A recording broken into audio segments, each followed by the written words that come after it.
Okay, so from here starts your speaking test. This is the speaking mock test of the International English Language Testing System taking place in Ross IELTS Academy. The candidate is Frank. The candidate number is 01513275. The examiner is Luisa Manos, examiner number 443577. Good morning, my name is Luisa. Would you please tell me your full name? Good morning, Luis. My full name is Fran Gabriel Perez Piñango. And can I see your identification, please? Yes, of course. Here's my passport. Please take a look. Okay, thank you so much. Then let's get started with part 1. So in the first part of the exam, I will ask you some personal questions. First, I'd like to ask about your job. What do you do for a living? Well, I'm currently working as a registered nurse in a small clinic. Also, I'm studying for my IELTS exam since a few months ago. Is your job common in your country? Yes, it's really common. However, the most of people is not really interested to be a registered nurse. I think this is a really great career. However, there are some issues related to that, and the people should be vocational and be aware about pros and cons of that career. Do you like your job? Yes, of course. I love my job because it allows me to provide care to clients and makes me feel really comfortable when the client uh, is totally recovered from an illness. Now let's move on to talk about plants. Are you interested in planting or gardening? Mm, no, I really don't. I never done any related to gardening or planting or anything like that, but it may be a great option in the future. I'm gonna move to a village in the US and could be a great option to start a new activity. Do you have any plants at home? No, I don't. I don't really have plans because I'm really short of time, so I cannot spend time uh, gardening or putting water on the plant, so I don't have enough time. Now let's move on to talk about animals. Do you like animals? Yes, of course. I'm really into to watch documentaries and some reviews in some streaming channels, for instance, National Geographic, and also I have a little dog. My dog is old, but I love it. Do people in your country prefer pet animals? Yes, absolutely.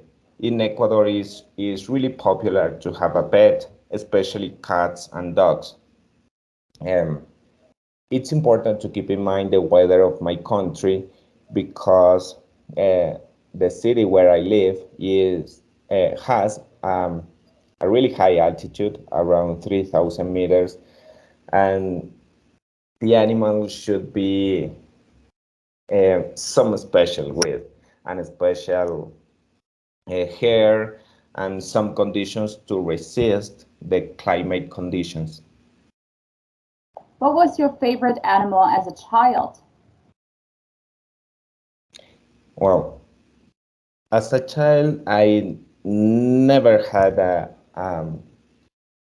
pet because my parents never liked to have pets. I have my little dog my little dog when I was 25 years old approximately. Okay, thank you so much. That's it for part 1. So now moving on to part 2. Okay. So in part 2, I'm going to give you a card with a topic, and I'd like you to talk about that for 2 minutes. Before you start, you'll have 1 minute to think about what you're going to say, and you can make notes if you wish. Do you understand? Yes, of course, I All got right. it. So you should describe a time when you got lost in a place. And your 1 minute of preparation starts right now.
Okay, so your 1 minute is up. You may start speaking now.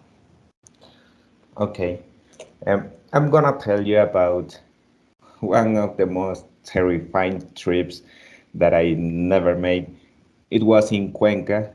This city is located in the south of Ecuador, and nearby that city is a national park called Cajas.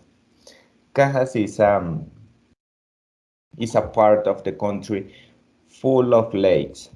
There are around 2,500 lakes in the same place. That is a really interesting place to visit. I lost there because I went out to the pathway, and obviously I got disoriented because the weather is really similar. There are lakes for everywhere, and obviously I got lost. Um, I was found by police and firemen because my wife followed the pathway and could get to the police station and the fireman station, and they started a search for me. Um, Obviously, I had some food and the water. I found water in every lake, and I got water from them. It wasn't a problem, and the the services of police and firemen found me because I had an active location in my cell phone. I think it's really important to have an active location when you go to the forest or a national park, because the people can get lost at that moment, and it's really important to find them again. Um, this experience lasts about 2 or 3 hours. Thank you. Obviously, That's okay. your 2 minutes. That was it for part 2. So now moving on to part 3. So you've been talking about a time when you got lost in a place, and now I'd like to ask you some questions that are related to this. Okay, great. How important are navigation skills while a person is traveling to an unknown place? Oh, it's really important. Firstly, and the most basic issue is to be oriented by the sun. Okay, it's important to recognize the cardinal points, for instance, north, south, east, and west. It could be a great way to be oriented in a city. Obviously, we have another option, is a modern option, and is the location by cell phone. You can put there some address and get easily. Why do people enjoy traveling to unknown or new places? Well, in my opinion, the reason is so simple, because we are a social race. We need to know new places and culture, and I think it's really important to improve our knowledge about every country. Do you think traveling is important for a person's development? Yes, of course, absolutely. It allows us to know new cultures, food, and have a great knowledge about different kind of people. it's important that we are not the same, we don't have the same traditions. And in my experience, it's really important to know that I went to Brazil a few years ago, and I was glad about his culture. They are living in a in eternal party. Has the use of technology allowed people to travel safely without being lost? Yes, of course. Um, Starting in the airport, you can get your schedule and you can check in online by your cell phone. And obviously, when you arrive to the new place, you can pick a taxi, pick some information, and it's a great tool also to um, talk with other people, because obviously not everybody speak English or Spanish or Italian or everything, but it's really important. For instance, if I go to China, I need to use my translator on my cell phone to be understood by the people there. Do you think the use of maps and other applications help you reach a destination accurately? Yes, of course. That is true. And also it's really useful to get to my destination faster and and the cheaper and the cheapest, I'm sorry, and the cheapest way. For instance, if I am a tourist in another country, I can pick a taxi or a bus or the subway and explore different options that I have available. Okay, thank you so much. This is the end of your speaking test now. English grammar is easy to learn. We will teach you how to speak and write properly in a very short time. If you have a problem with English grammar or you hesitate while speaking, as you are not sure about your structures, we are here to teach you all the necessary grammar you need in less than a month. Click the link and join us.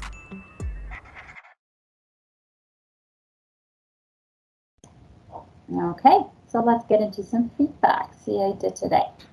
Okay.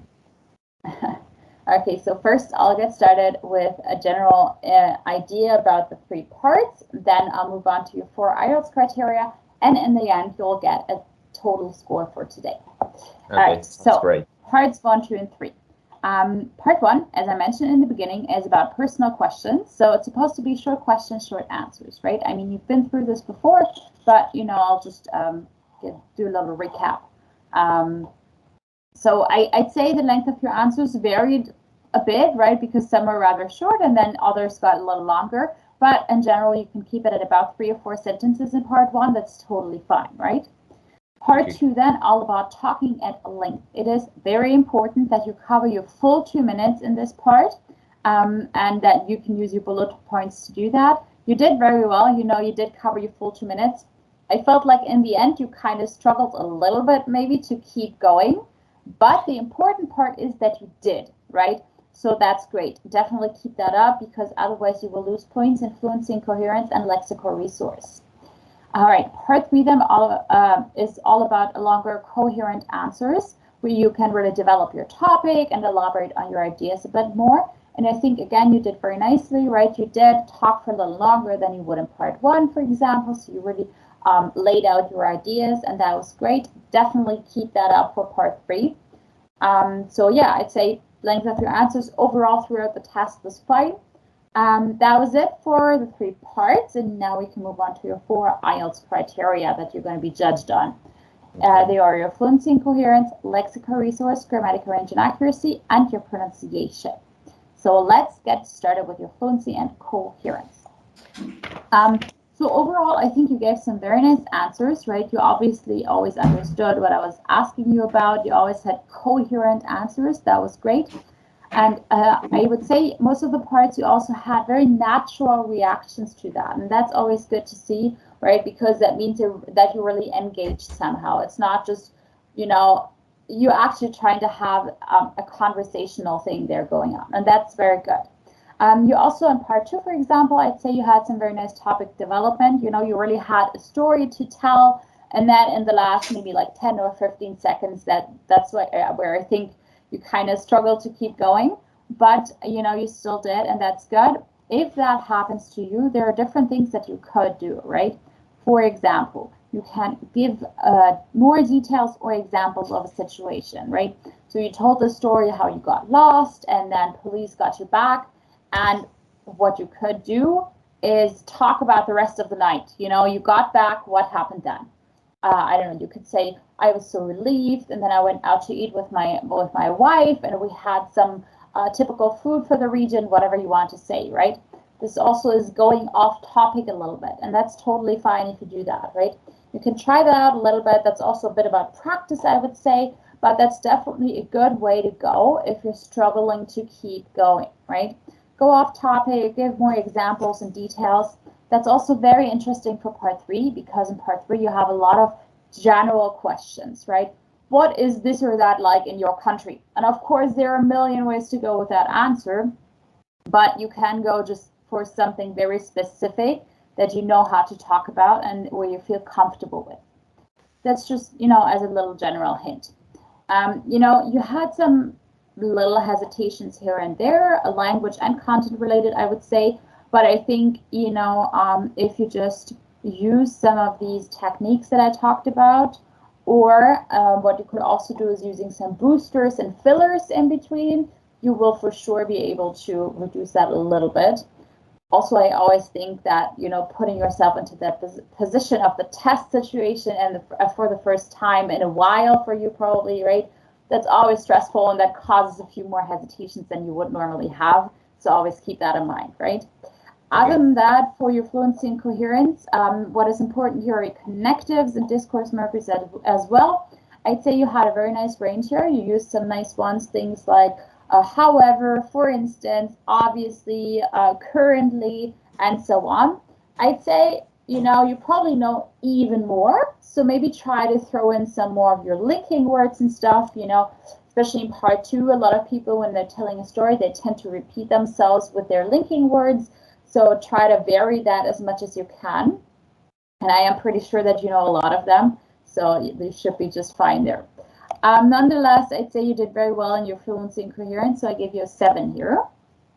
And now moving on to your lexical resource, I'd say you have a great range of vocabulary and you know how to use it comfortably and confidently, right? And that's great because of course, when you're using like collocations and idioms and so on, you should be using them in a natural way instead of forcing them into your answers.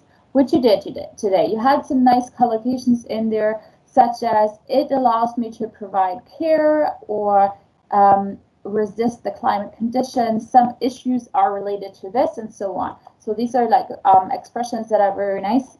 I'd say you could maybe bring in even more idioms if you know some, you know, just try that out to work them into your answers. Again, not forcing them, but I am pretty sure that you probably know some of these. Just bring in as many collocations and idioms as you can. As for your paraphrasing, I think you did pretty well because I didn't hear a lot of repetition overall, right? So it's about really using synonyms to avoid repeating both your own words and the questions.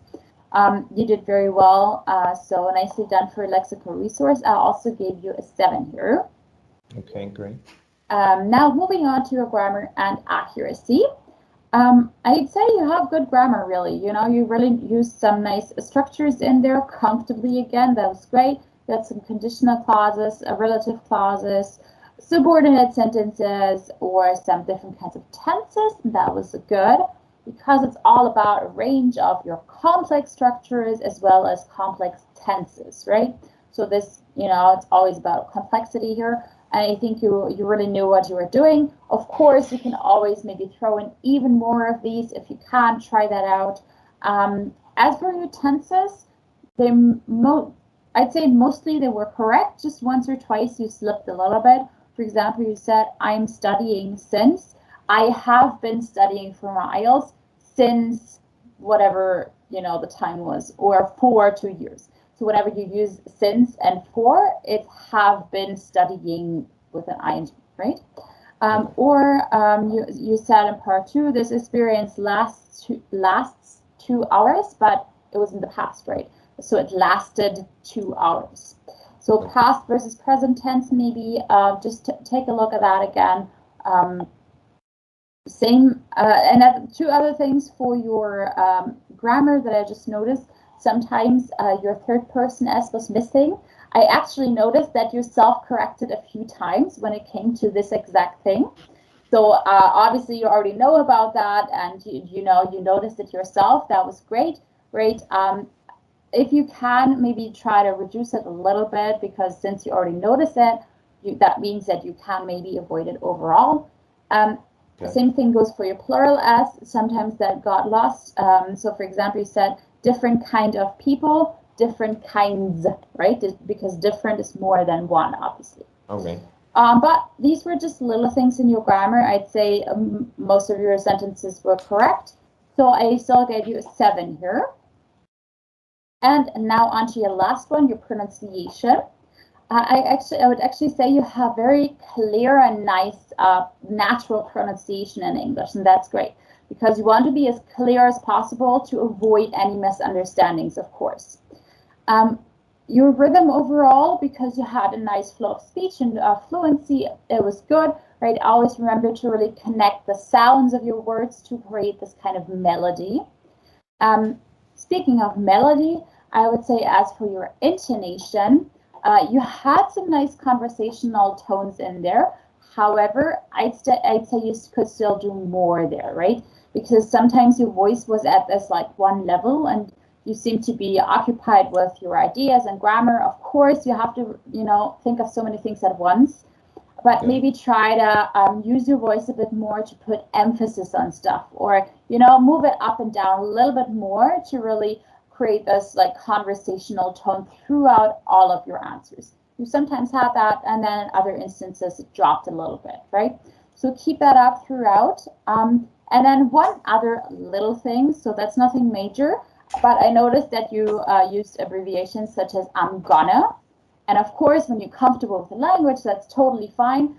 But in IELTS, that would be considered a pronunciation error, right? So always be sure in your real test to pronounce the full word. I'm going to. Same thing goes for, typical ones. Wanna, want to, kinda, kind of, gotta, got to, and so on, right? So always be very clear about that.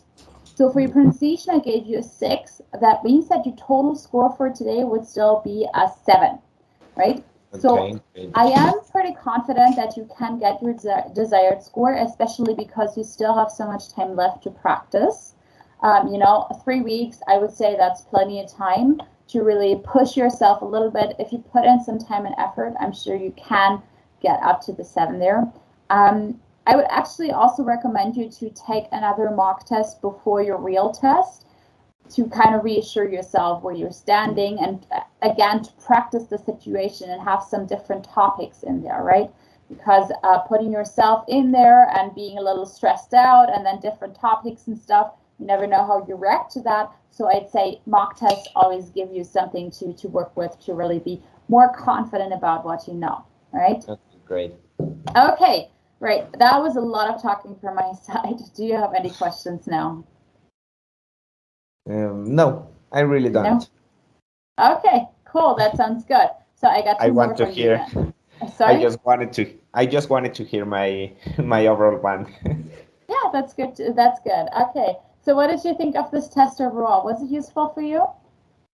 Yes, it was really good, and obviously I'm really happy to get some advices of you, and I'm gonna keep in mind. I'm gonna practice over and over again to improve my pronunciation, my grammar. Always, obviously, my listening skill is really important to understand really well the question and what the examiner wants at that moment. Yeah, but you did very well there. So